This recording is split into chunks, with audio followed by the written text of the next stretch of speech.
When we talk about truth and untruth, generally we are thinking of truth as a verbal truth that we speak. Oh, I spoke the truth, or I spoke a lie. These verbal truths or verbal untruth is a more moral and ethical issue, not an existential issue, a social thing. And many times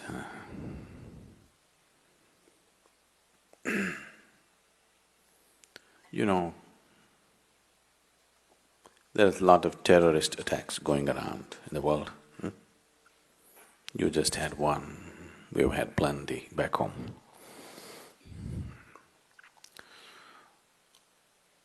A hall like this is a terrorist paradise. People packed up like this in one place, they can have maximum impact. It's a good place. No? So,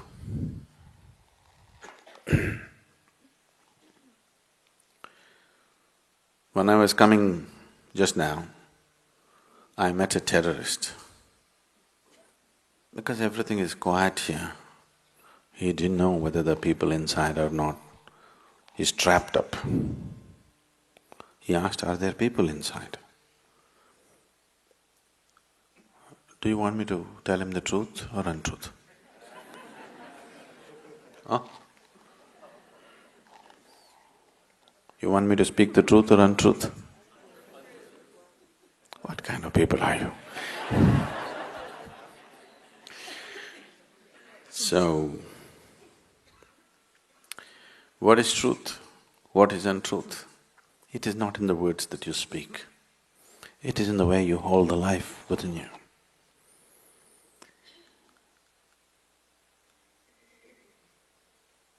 The nature of existence is such that it's all inclusive, You know the 10 horrible people in this class who don't believe in God.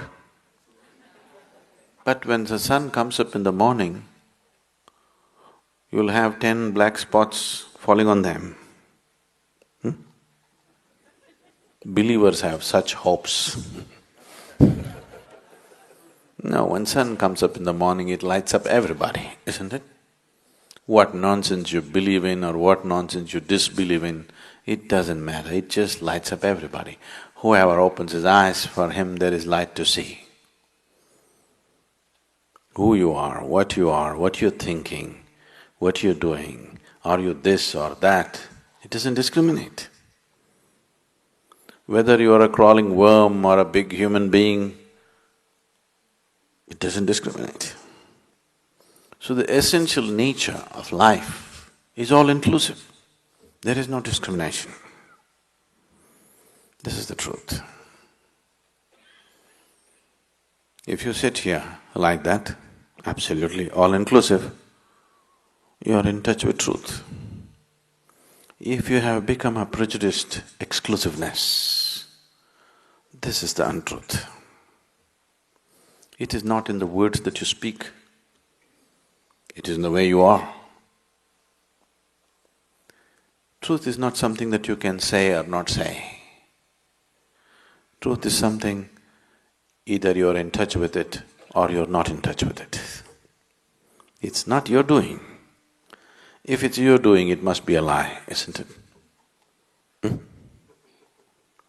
Isn't it so? If it's your doing or my doing, it must be a lie, isn't it? That which is true is always. It is in the lap of truth that we exist. It is not something that we say or do. Either we can be in touch with it or we can be unaware of it. but still it is working. Whether we like it or we don't like it. In the very breath that we take, we're inclusive, isn't it? Yes? Whether we are willing or unwilling, in the very breath that we inhale and exhale, we are all inclusive, isn't it? If you become exclusive, truly exclusive, you will be dead. But even the dead are inclusive, isn't it? The dead will so easily merge with the planet. They are also very inclusive. The alive are supposed to be consciously inclusive. Dead are dead, so they're unconscious and they're inclusive.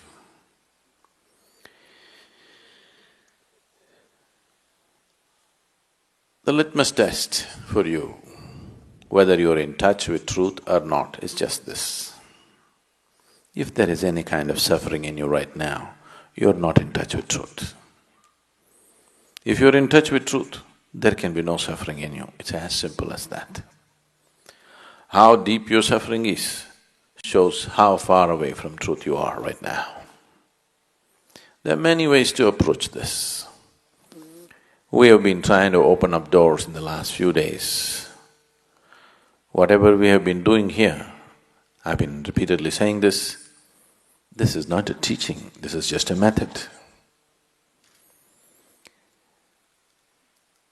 Now seeing that my responsibility is limitless, is not a teaching, it's just a method. If you see that, if you become aware of that, slowly you become all-inclusive, just the way life is. Like every aspect of life is inclusive, you also become inclusive. If you're accepting what is there right now, absolutely, once again you're inclusive. They're not two different things, just different types of vocabulary, that's all.